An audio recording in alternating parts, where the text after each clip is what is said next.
Shalom, Bapak Ibu Saudara sekalian. Shalom. Sekali lagi Shalom. Shalom. Puji nama Tuhan. Ya. Ada sukacita? Amin. Puji nama Tuhan.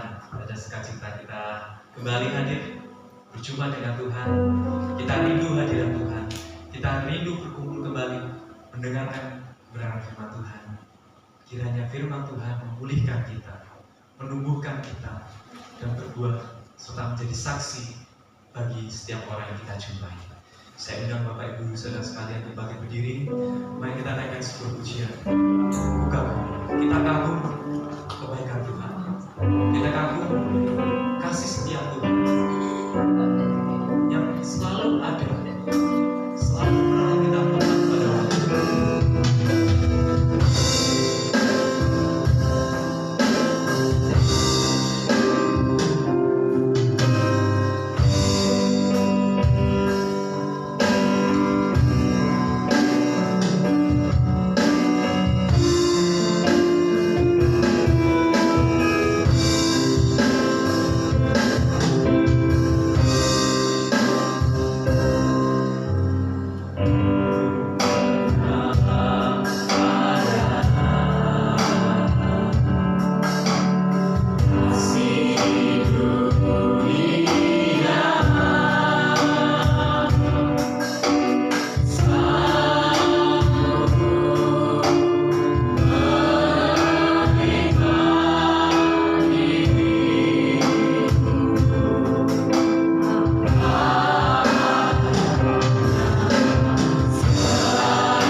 menciptakan hubungan yang baru, berkomunikasi dengan Bapa surga.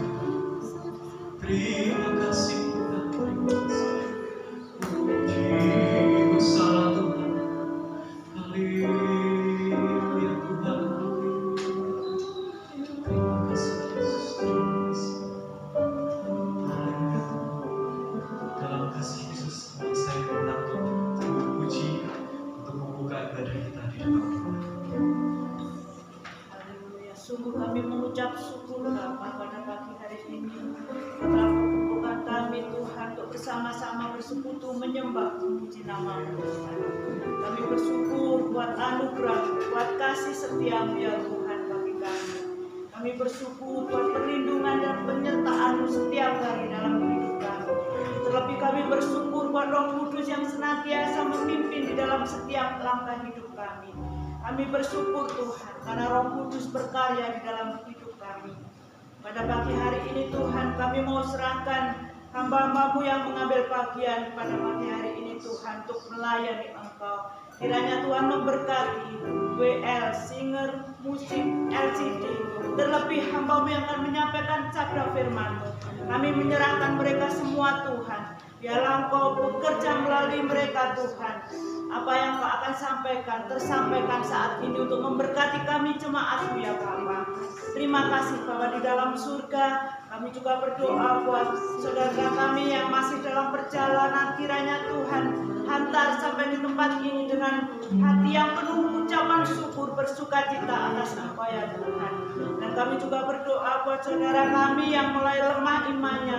Kami bersatu hati di dalam nama Tuhan Yesus. Kiranya Engkau melawat mereka, kembalikan mereka Tuhan untuk mempunyai kerinduan untuk bersama-sama memuji memuliakan nama-Mu di tempat ini. Bahkan kami juga berdoa Tuhan untuk anak-anak-Mu yang mengalami kelemahan tubuh, sakit penyakit di dalam tubuhnya. Kami bersatu hati di dalam nama Tuhan Yesus. Tangan kuasa-Mu menyembuhkan, bilur-bilur-Mu memulihkan ya Tuhan. Terima kasih Bapa di dalam surga. Kami menyerahkan ibadah pagi hari ini Tuhan, dari awal tengah hingga pada akhirnya ke dalam tangan kasih. Di dalam nama Tuhan Yesus kami sudah berdoa. Haleluya. Amin. Puji Tuhan, kita masih baik berdiri. Kita kagum kebaikan Tuhan. Maka dari itu, kalau kita dekat dengan Tuhan, dekat dengan Yesus, ada ketenangan dan damai sejahtera di dalam hati kita. Kita dengan pujian, hanya kita Allah saja. Hallelujah.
puji syukur ya. Kita mengucapkan syukur kita bagi Tuhan. Ini ada sebuah lagu puji Tuhan milik sekolah minggu. Kita lagu ini baru, tapi lagu ini memiliki kekayaan. Kita akan belajar lagi puji Tuhan.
Sebentar Tuhan kami sudah berdoa dan mengucap syukur dalam nama Yesus, haleluya.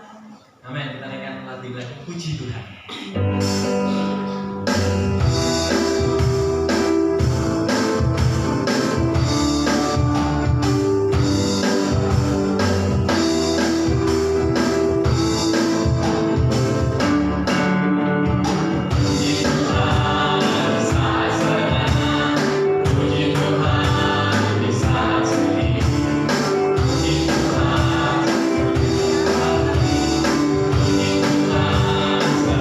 Yeah.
kapanpun harinya kita memuji Tuhan.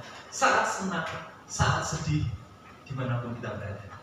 Ya, firman Tuhan, kita akan mendengar firman Tuhan. Kita tahu darah Yesus telah menebus kita, memulihkan hubungan kita. Dengan darah Yesus tidak ada jalan lagi sebagai korban penebusan dosa dalam kehidupan kita.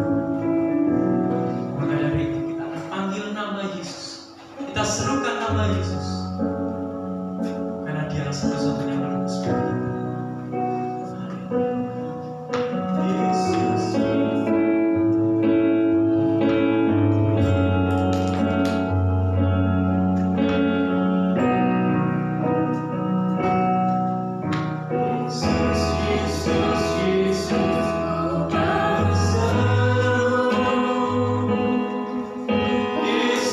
Yesus, ku panggil namamu.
kami. Dan ini kami, hati kami doakan Engkau. Terima kasih, kami akan berdoa dan ucapan syukur kami. Kami menyambut surah hanya dalam nama Tuhan Yesus. Amin. Shalom. Puji nama Tuhan. Kita boleh berada kembali di tempat ini untuk Dia, untuk memuji Dia, untuk menyembah Dia. Baiklah, pagi hari ini kita belajar tentang hidup dalam kasih seperti Kristus, ya. Menjadi seperti Kristus. Kata menjadi seperti Kristus, ada kata lain yang kelihatannya mirip, tapi itu dapat menjadi sebuah kesesatan. Waktu Hawa dan Adam berjalan-jalan di Taman Eden, datanglah si iblis dan berkata, kamu tidak boleh makan semua pohon di Taman Eden kecuali pohon satu ini, pengetahuan baik dan jahat. Akhirnya timbullah semacam diskusi antara Hawa dengan si iblis. Dan pada akhirnya Hawa tertarik dengan kata-kata si iblis. Kalau kamu makan buah pohon ini, kamu akan menjadi seperti Tuhan, seperti Allah, tahu yang baik dan jahat. Kalau kamu makan buah pohon ini yang dilarang oleh Tuhan, kamu bisa menjadi seperti Tuhan, tahu yang baik dan jahat. Kenapa mereka berdosa?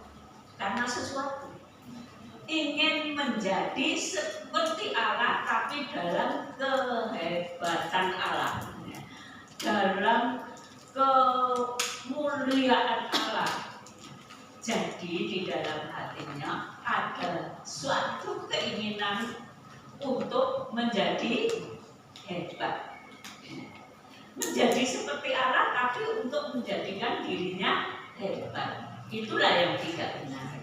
Tetapi saat ini kita belajar menjadi hidup dalam kasih, menjadi seperti Kristus.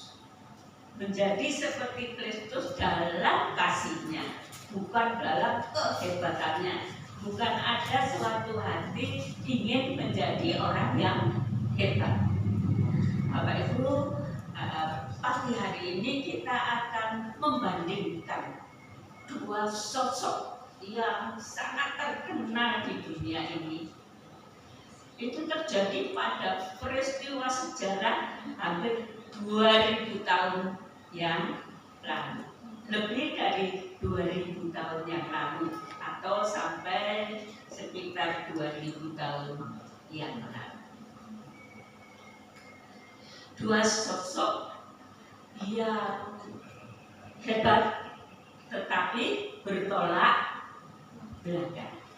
Dua sosok yang hebat tapi bertolak belakang. Pertama adalah sosok pribadi Tuhan Yesus yang penuh dengan kasih. Pribadi Tuhan Yesus yang penuh dengan kasih. Di seluruh dunia ini, terkenal bahwa Yesus adalah pribadi yang penuh dengan kasih. Saya menjadi orang Kristen sering saya katakan, karena dulu ada yang memberitahu saya ada Yesus yang sangat mengasihi semua manusia. Kata-kata itu akhirnya membawa saya mengenal Tuhan Yesus. Nah, ini pribadi atau sosok pribadi yang terkenal dengan kemuliaannya, keindahannya, kasihnya yang sangat luar biasa. Lalu kita bandingkan dengan sosok lain, yaitu Kaisar Nero. Kaisar Nero adalah sosok yang begitu ambisi untuk memiliki kekuasaan yang luar biasa di dunia ini. Dan karena ambisinya, maka dia melakukan kejahatan demi kejahatan, kejahatan demi kejahatan, sampai pada akhirnya dia sendiri menjadi gila. Dapat dikatakan dia sendiri menjadi gila, dan akhirnya dia membunuh dirinya sendiri. Sama hebatnya saudara, tapi bertolak belakang.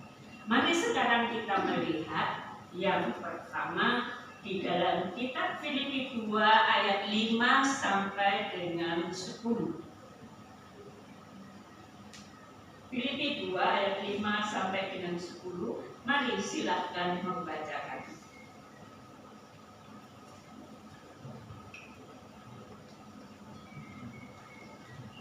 Oke, Filipi 2 pasalnya. Filipi pasal 2 ayat yang ke-5 sampai yang ke-10. Hendaklah kamu dalam hidupmu bersama menaruh pikiran dan perasaan yang terdapat juga dalam Kristus Yesus, yang walaupun dalam rupa Allah tidak menganggap kesetaraan dengan Allah itu sebagai milik yang harus dipertahankan, melainkan telah mengosongkan dirinya sendiri dan mengambil rupa seorang hamba dan menjadi sama dengan manusia.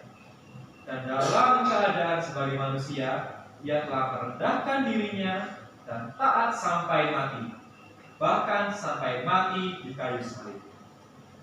Itulah sebabnya Allah sangat meninggikan dia dan mengaruniakan kepadanya nama di atas segala nama, supaya dalam nama Yesus bertekuk lutut segala yang ada di langit dan yang ada di atas bumi dan yang ada di bawah bumi. Ayat 11. Dan segala lidah mengaku Yesus Kristus adalah Tuhan, bagi kemuliaan Allah Bapa. Ya, mari kita perhatikan kembali ayat 7 dan 8. Melainkan telah mengosongkan dirinya sendiri dan mengambil rupa seorang hamba dan menjadi sama dengan manusia.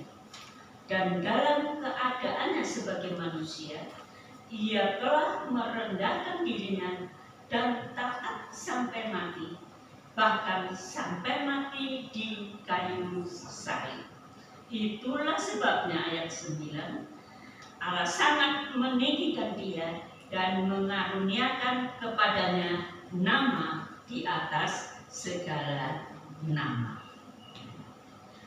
Mungkin kita akan melihat dulu tentang satu perkara, kasih dalam ketulusan hati.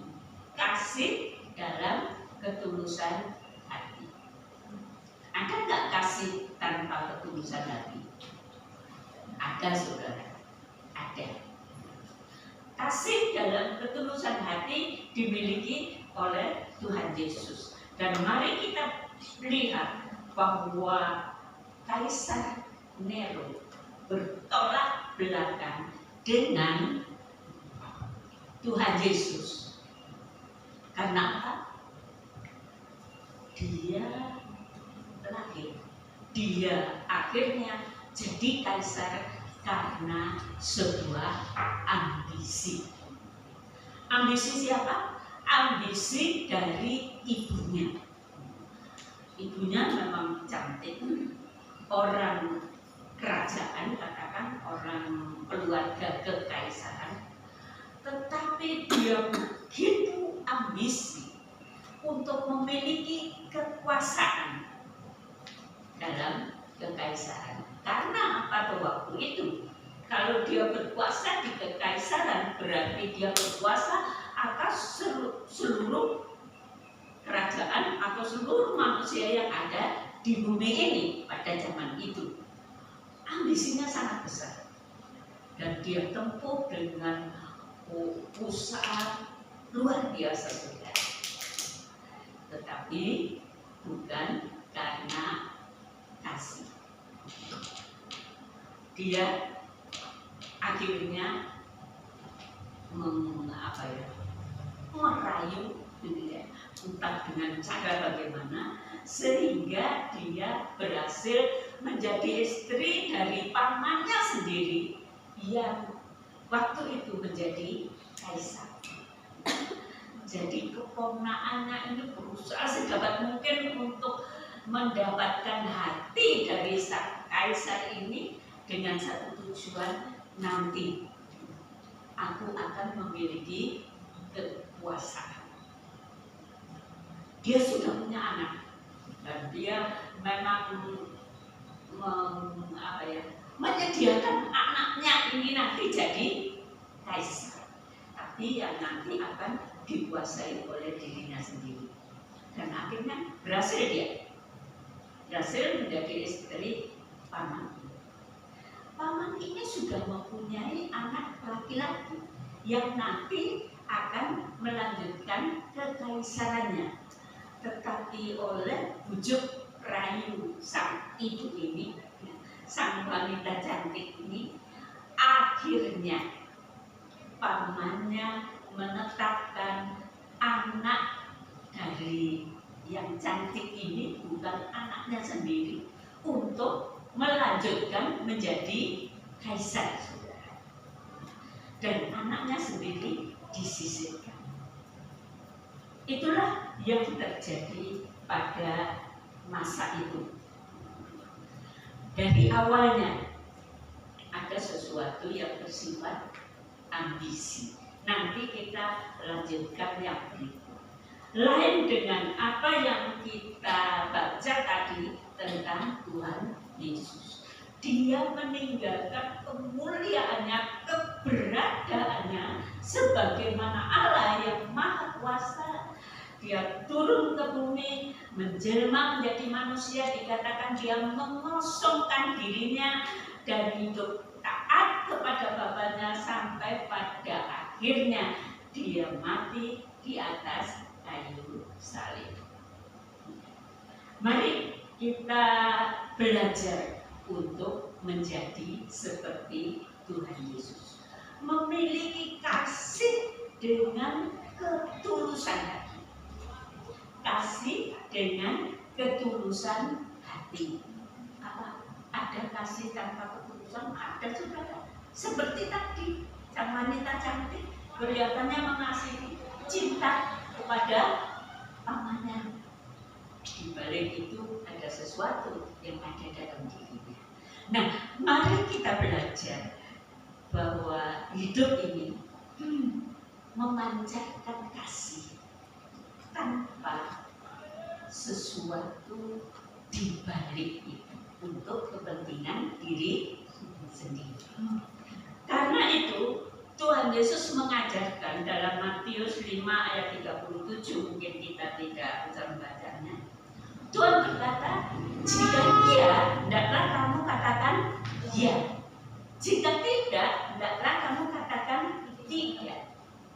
Orang yang percaya kepadanya, orang yang mengasihinya, dituntut untuk memiliki ketulusan, kejujuran dalam segala perkara.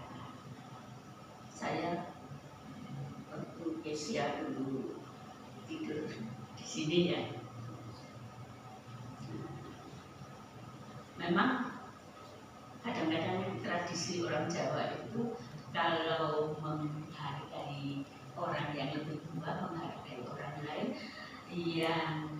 yang selalu dikatakan kalau diberitahu pasti mengatakan iya. pasti mengatakan dia, walaupun hatinya tidak. Benar nggak?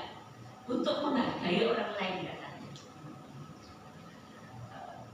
Kesha bukan ada masalah yang besar, enggak. Saya mau mengajari Kesha untuk ada di dalam suatu ketulusan hati. Kalau saya mengatakan Kesha, ayo makan, Kesha katakan, ya Mbak Tante, tapi tidak langsung makan. Benar ya Kesha? Saya katakan tidak seperti itu. Lebih baik ya, kalau mengatakan ya, Kesha pasti akan langsung makan gitu ya. Kalau kamu katakan ya Mbak Tante, kamu harus langsung makan. Itu kelihatannya perkara yang kecil saja, tetapi sebenarnya di dalam hati saya suka kepada anak cucu, apalagi yang muda-muda, baik di sekolah dimanapun juga. Saya suka mengajari mereka untuk hidup yang sesuai dengan kehendak Tuhan. Kalau ya, katakan ya dan perbuatlah seperti katamu. Marilah kita semua belajar bahwa kita punya hati yang tulus. Kalau ya katakan ya, kalau tidak katakan tidak. Tapi hati-hati saudara, satu hal yang lain Tuhan katakan, kamu harus tulus seperti merpati, tetapi cerdik seperti bulan. Nah sekarang kalau berkata jujur, iya di atas yang iya, itu bukan berarti engkau punya pandangan terhadap seseorang, pandanganmu jelek terhadap orang ini, lalu engkau mengatakan kamu itu begini dengan alasan apa? Saya harus jujur, tidak seperti itu. Kalau kita jujur dan menyakiti orang lain karena pandangan kita sendiri, maka kita tidak menjadi orang yang tulus. Jujur, tulus, tapi bijaksana. Jangan sampai kalau kita mengatakan, kamu ini tak pantas, kamu ini orang ini tidak cocok dan jadi teman saya, jadi siapa saya, itu sesuatu yang tidak bijaksana, sesuatu yang tidak berdasarkan firman Tuhan. Jadi ya di atas yang ya, tidak di atas yang tidak.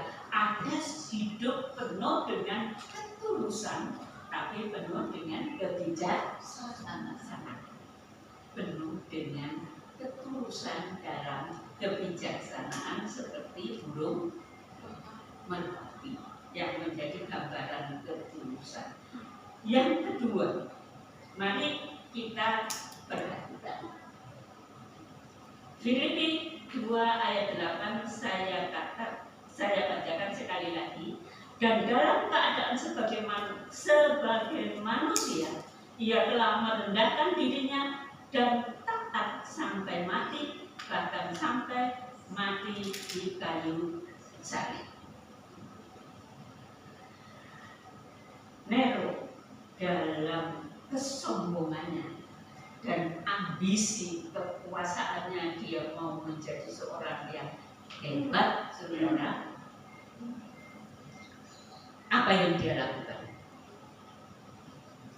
Ibunya yang membawa dia untuk naik tahta, dibunuhnya.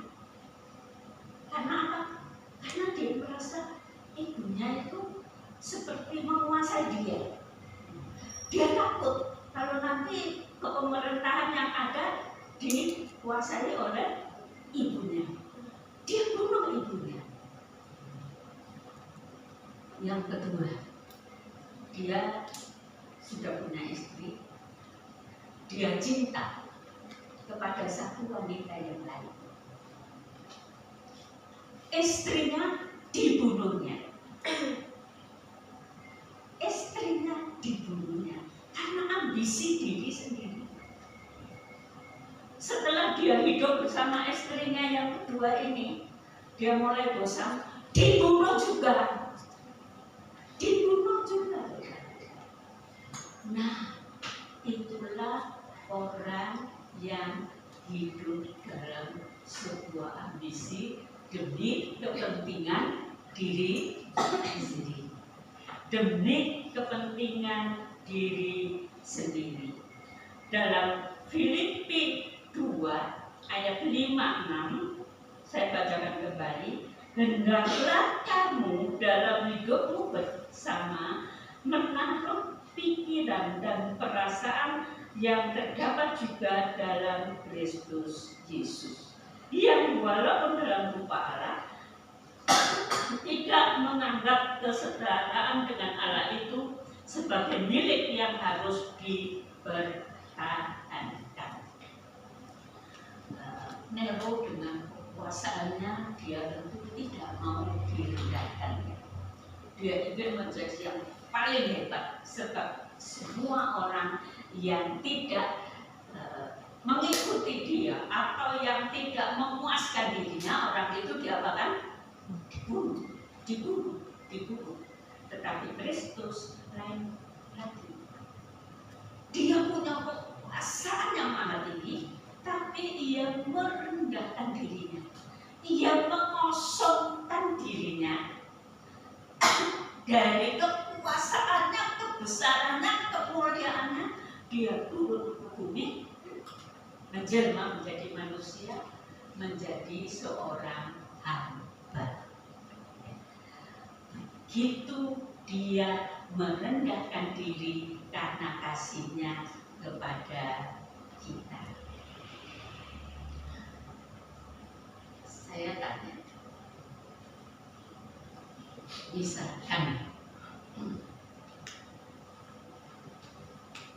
misalkan Christine di sini, mau nggak kamu jadi hamba saya? Tulus ya, mau nggak kamu jadi hamba saya? Tentu tidak ya.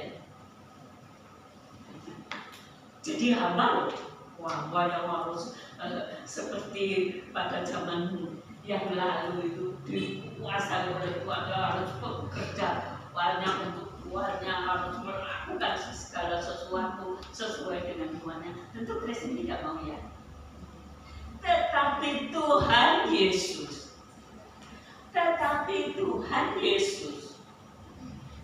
dia datang dan dia menjadi seperti seorang hamba. Ia menjadi seorang hamba, merendahkan dirinya. Kenapa dia mau? Karena dia mengasihi kita dengan tulus. Dia ingin menyelamatkan kita, walaupun waktu sebelum disalibkannya dia ditampar, dia dicotos wajahnya, dia dinudai, dia dihina-hinakan. Dia diam saja. Kenapa? Karena ada kasih yang luar biasa dari Tuhan untuk menyelamatkan kita. Dia rela jadi orang hukuman yang paling hina untuk menyelamatkan kita. Dia begitu merendahkan diri. Lalu Tuhan Yesus berkata, kalau kamu mau jadi pemimpin, kalau pemimpin dunia ini mau jadi, orang-orang di dunia ini mau jadi pemimpin, dia berusaha keras untuk mendapatkan kekuasaan. Kalau di antara kamu, di antara kita ini ada yang mau jadi pemimpin, kamu harus mau jadi apa? Hamba dari saudaramu yang lain. Nah, gampang nggak Kalista? Mau nggak jadi hambanya semua di sini? Yuk, kamu mau diperintah segala sesuatu. Mau nggak? Tentu tidak mau. Ya. Tetapi Tuhan Yesus merendahkan diri sedemikian rupa, menjadi hamba di dalam dunia ini hanya karena kasihnya kepada kita. Kadang-kadang kita direndahkan sedikit oleh orang lain, jadi bagaimana? Sakit hati. Saya kok direndahkan sebegitu rupa, tetapi Tuhan Yesus rela melakukannya untuk kita. Jadi prinsip kebenaran firman Tuhan, kalau kita itu penuh kasih, kita menjadi hamba satu dengan yang lain. Kita akan merendahkan diri satu dengan yang lain. Kita tidak seperti Kaisar Nero yang mau hebat dengan kekuasaannya, tetapi kita rela merendahkan diri. Sudahlah, kalau ada saudaramu yang salah ngerti dan lain sebagainya, engkau disalahkan, rendahkan diri, karena engkau mau seperti siapa? Seperti Tuhan. Seperti Tuhan. Tuhan Yesus menghendaki kita sama seperti Dia. Bukan dalam kekuasaannya, kehebatannya, tapi dalam kasihnya. Kita lihat yang ketiga.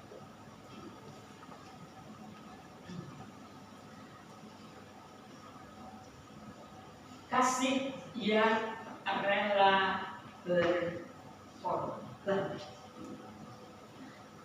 Kasih yang rela berkorban. Kalau saya tanya kepada murid saya, kalian mengasihi orang tua enggak? Mengasihi. Pak bilang mengasihi. Tapi kalau di rumah sama mamanya disuruh, ayo cuci bajumu, tidak mau. Kadang-kadang disuruh ini itu malah melawan. Karena yang dikasihi apa? Yang dikasihi anak muda sekarang apa? HP, bukan orang tuanya ya. Nah, mari anak-anak muda, kasihmu jangan kepada HP, kasihmu kepada orang tua di dalam kehidupan keluarga. Rela berkorban.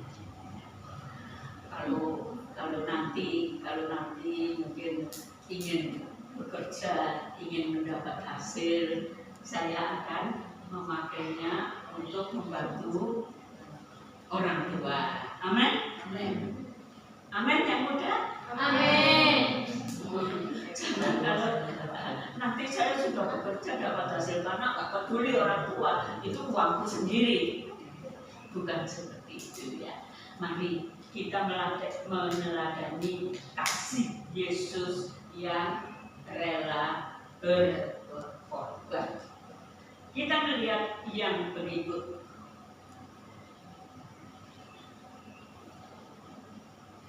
Apa yang berikut?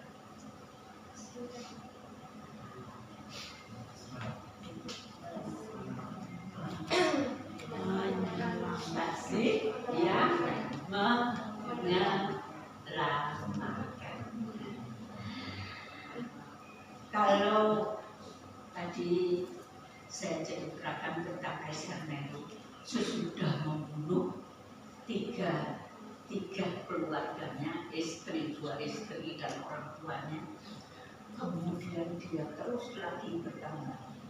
Pada suatu hari dia justru membakar kota Roma, dan sesudah itu dia katakan kepada masyarakat dan katakan kepada semua orang, walaupun tidak semua orang percaya bahwa yang membakar kota Roma adalah orang Kristen.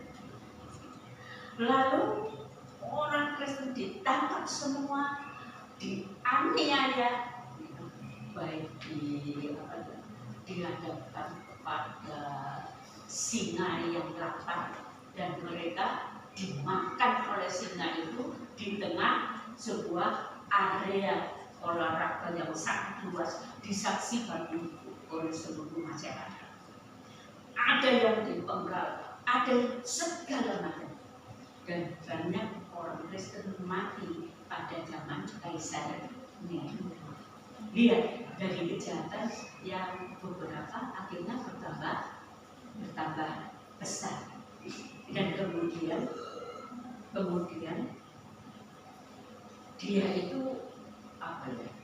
dia itu walaupun tapi ingin jadi penyanyi yang tenar gitu ya, dan dia ikut konser ya, karena dia mau begitu, karena dia Kaisar, dia ikut konser. Tapi saudara, suaranya seperti suara saya. Jadi akhirnya orang yang menonton konser itu keluar ya.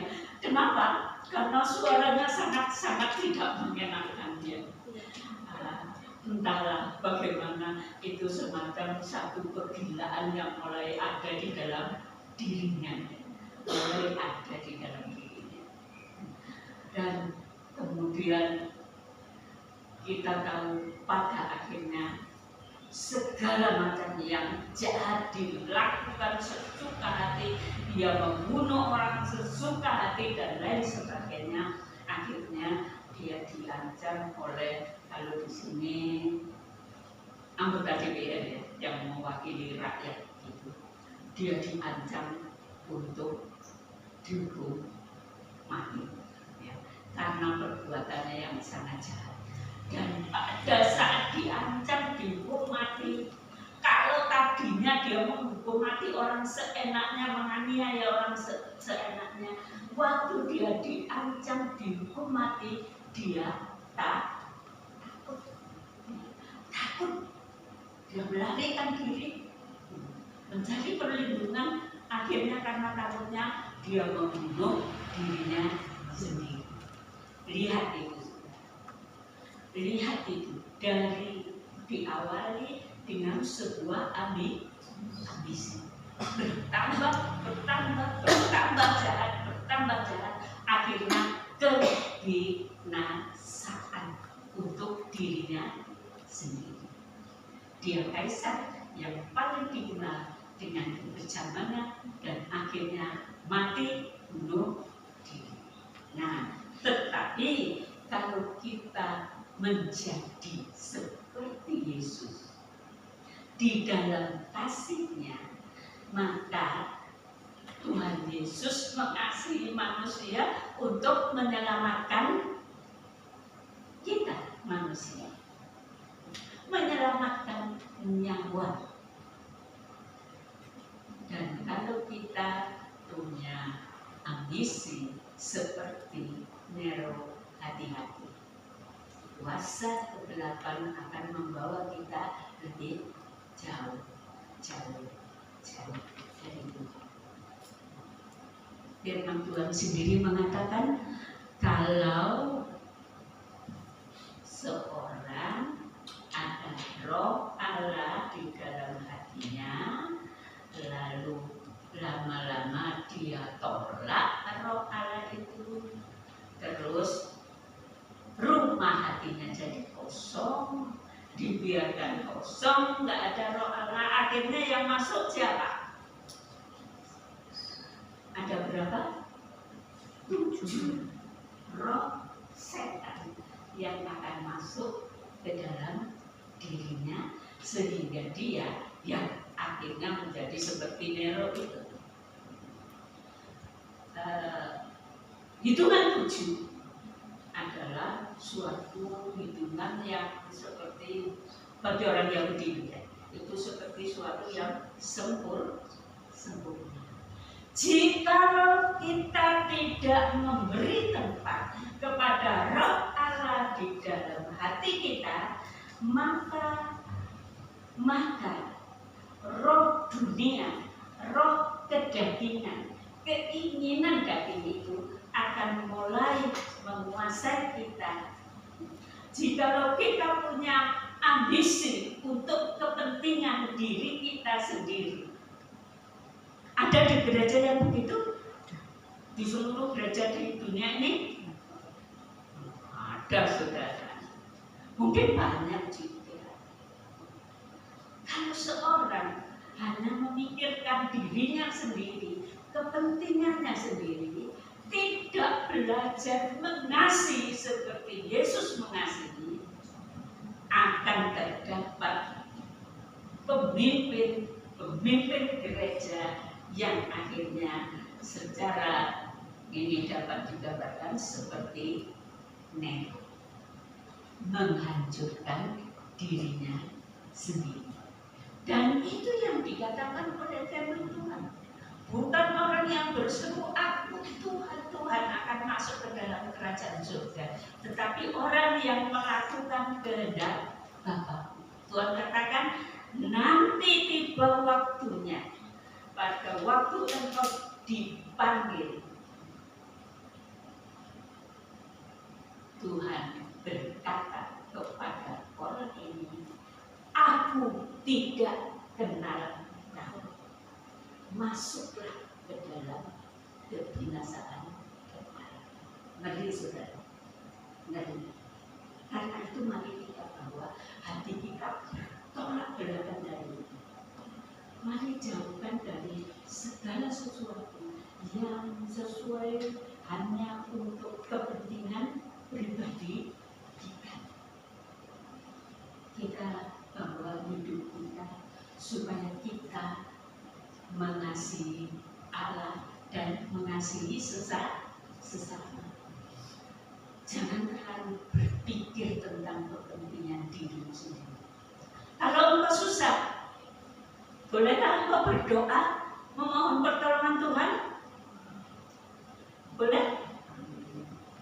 Boleh. Silakan. Tuhan itu penuh kasih kok, mempedulikan saudara. Kalau itu ada keperluan apapun, berdoa, Tuhan akan menolong. Tetapi bukan karena ambisi. Bukan karena ambisi. Jelas? Bukan karena ambisi. Tuhan itu berkata dalam Matius 11 ayat 28, hafal saudara? Marilah kepadaku kamu sekalian yang berlelah dan menanggung berat, aku akan memberi sentosa kepadamu. Jadi sepanjang Tuhan Yesus hidup di dunia ini, yang paling dia perhatikan siapa? Yang paling dia perhatikan siapa? Orang lumpuh di bola Bethesda yang 37 tahun dia mengalami hal itu dan tidak ada pertolongan. Yang dia perhatikan siapa? Orang najis.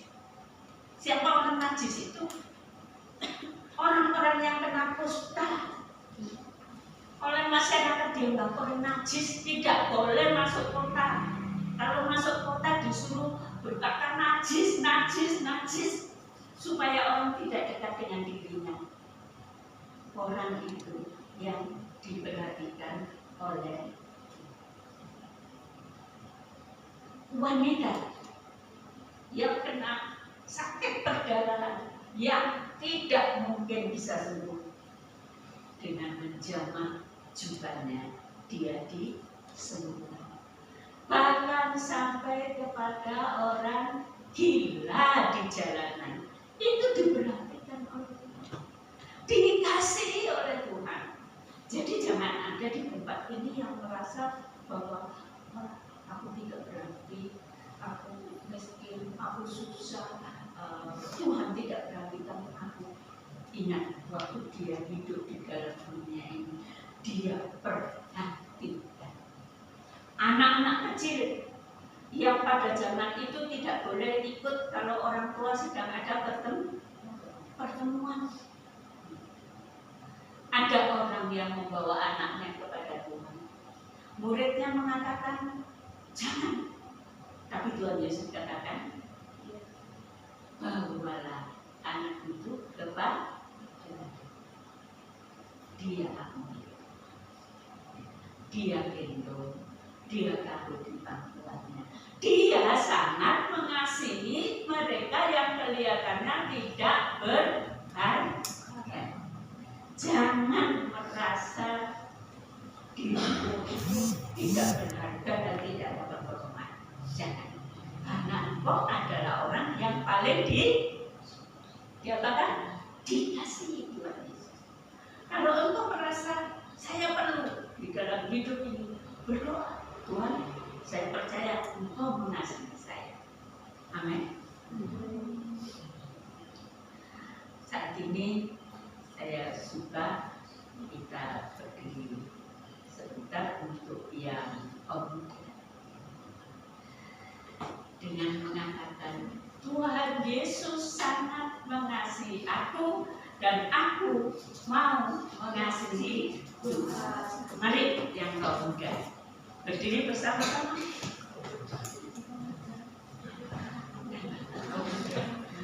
Mbak Resma termasuk orang dewasa ya, walaupun masih muda karena sudah menikah gitu ya.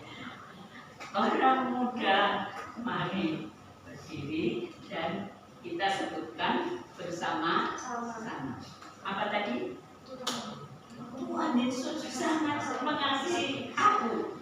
Orang muda dikasihi Tuhan dan aku mau mengasihi Tuhan. Amin.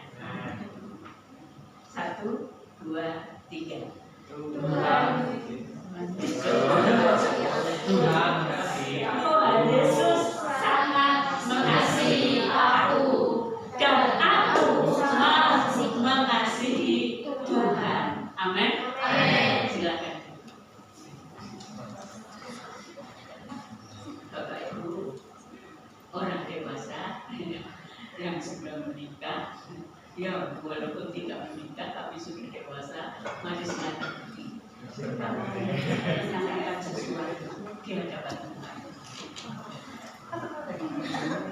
Mari kita berdiri bersama-sama dan kita katakan di hadapan Tuhan. Ini bukan suatu permainan, tetapi dengan hati kita yang sungguh. Katakan, Tuhan Yesus sangat mengasihi aku dan aku mau mengasihi Tuhan. 1, 2, 3. Tuhan Yesus sangat mengasihi aku dan aku mau mengasihi Tuhan. Amin. Amin. Silakan duduk. Yose termasuk dua ya. Iya, karena Yose sudah jadi bapak. Ya, mari kita memperhatikan hidup ini tidak ada yang lebih indah daripada hidup seperti Tuhan Yesus, penuh dengan kasih. Dan akhirnya kalau kita hidup dengan penuh dengan kasih, kita akan menyelamatkan orang lain. Mari kita berdiri bersama-sama. Kita berkata, ku mau sepertimu Yesus.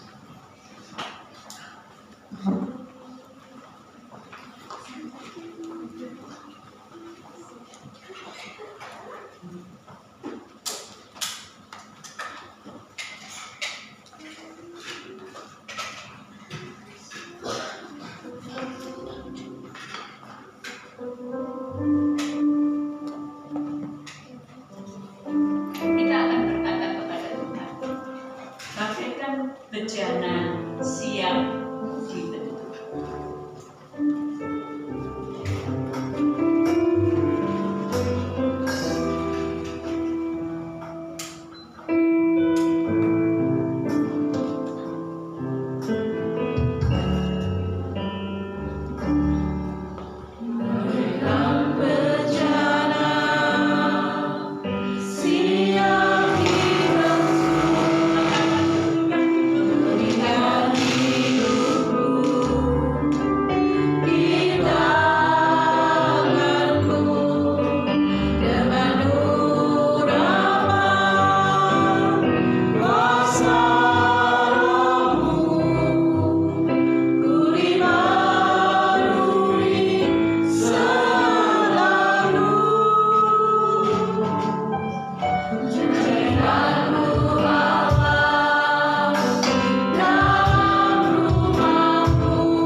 kasihi, menjadi biji matamu ya Tuhan. Kami bersyukur pada siang hari ini atas firman yang telah hamba-Mu sampaikan bagi kami, biarlah menjadi berkat bagi kami semua, dan kami boleh melakukan di dalam kehidupan kami. Kami mau tulus Tuhan, kami mau cerdik seperti ular, tulus seperti merpati, tapi itu semua oleh karena Roh Kudus-Mu yang memimpin kami Tuhan. Terima kasih Bapa di dalam surga, memberkati hamba-Mu yang telah menyampaikan firman-Mu, jadikan hamba-Mu menjadi alat bagi kemuliaan nama Tuhan. Dan kami jemaat-Mu Tuhan menerima berkat yang daripada surgawi. Biarlah Tuhan hidup kami senantiasa diperbaharui. Ajar kami Tuhan untuk senantiasa mengasihi Engkau melalui mengasihi saudara-saudara kami. Terlebih Tuhan mengasihi orang-orang yang telah lama kami doakan untuk kami menangkan bagi Engkau Tuhan. Kami percaya Bapa bahwa kuasa-Mu nyata di dalam hidup kami, dan akan nyatakan itu semua Tuhan, sehingga orang-orang yang kami sudah lama doakan boleh mengenal Engkau. Bahkan tidak ada yang mustahil Tuhan akan datang kepadamu menyembah, mengaku bahwa Yesus adalah Tuhan dan Juru Selamat kami yang hidup. Terima kasih Bapa di dalam surga. Sebentar kami akan melakukan perjamuan kudus Tuhan. Kiranya suci kuduskan hidup kami Bapa, sehingga kami layak untuk boleh menerima darah dan daging-Mu ya Tuhan, menjadi bagian bagi pelayanan di tempat ini Bapa, menjadi alat bagi kemuliaan nama Tuhan. Dan kiranya Tuhan juga menyucikan alat-alat yang kami pakai. Kiranya Tuhan di dalam nama Tuhan Yesus Engkau melayakkan kami semua. Terima kasih Bapa. Inilah doa ucapan syukur kami. Di dalam nama Tuhan Yesus kami sudah berdoa. Haleluya. Amin. Silakan duduk saudara, dan kita akan masuk dalam perjamuan kudus. Kita akan menyanyikan Ibu Darahnya Amat Kuasa, dan yang bertugas silakan ke depan.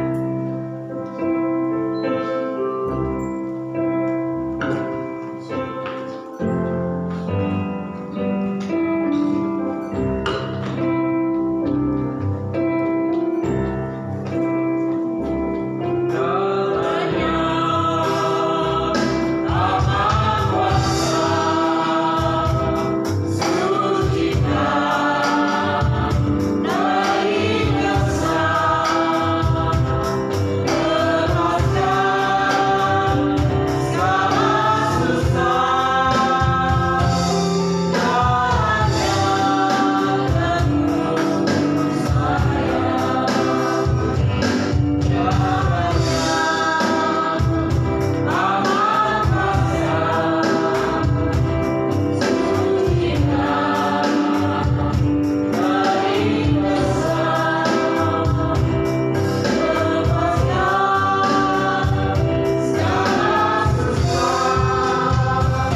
yang ada di dalamnya. Baca dulu dan ambil menjadi milik saudara. Sudah? Baiklah, pegang dengan tangan kanan di atas kepala kita.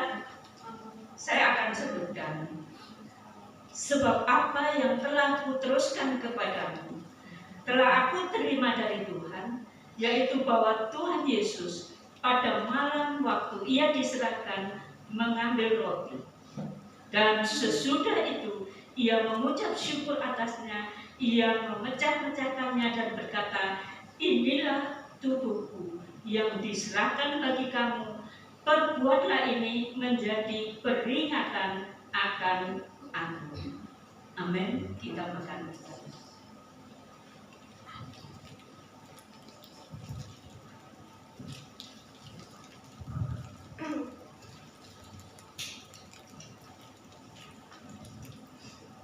Dan lepaskan.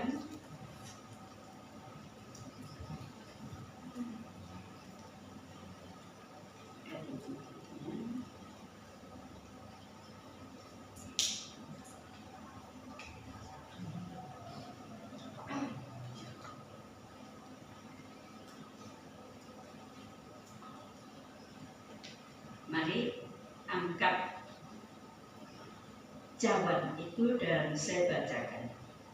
Demikian juga ia mengambil cawan sesudah makan lalu berkata, cawan ini adalah perjanjian baru yang dimateraikan oleh darahku.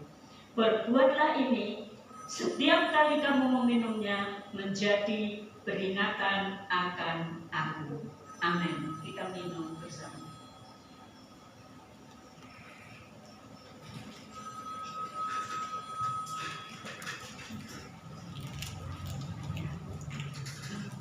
Marilah kita menyanyikan sebuah mulut, angkat salib dulu. Begitu Yesus berkata.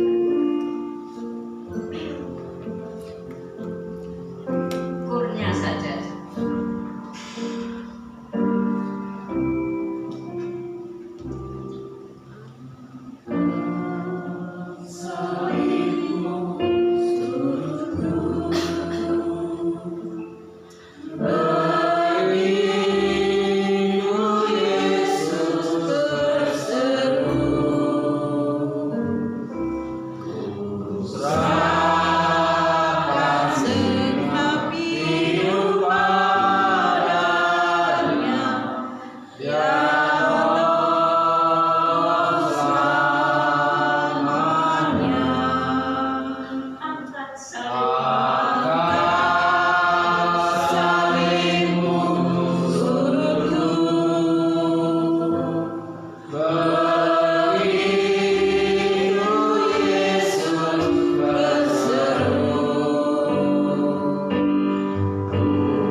kepadanya. Dia akan menolong kita untuk selama-lamanya. Sekali lagi kita katakan, serahkan segenap hidup padanya. Dia tolong selamanya. Kemudian nanti Ibu Setiati akan berdoa untuk kita.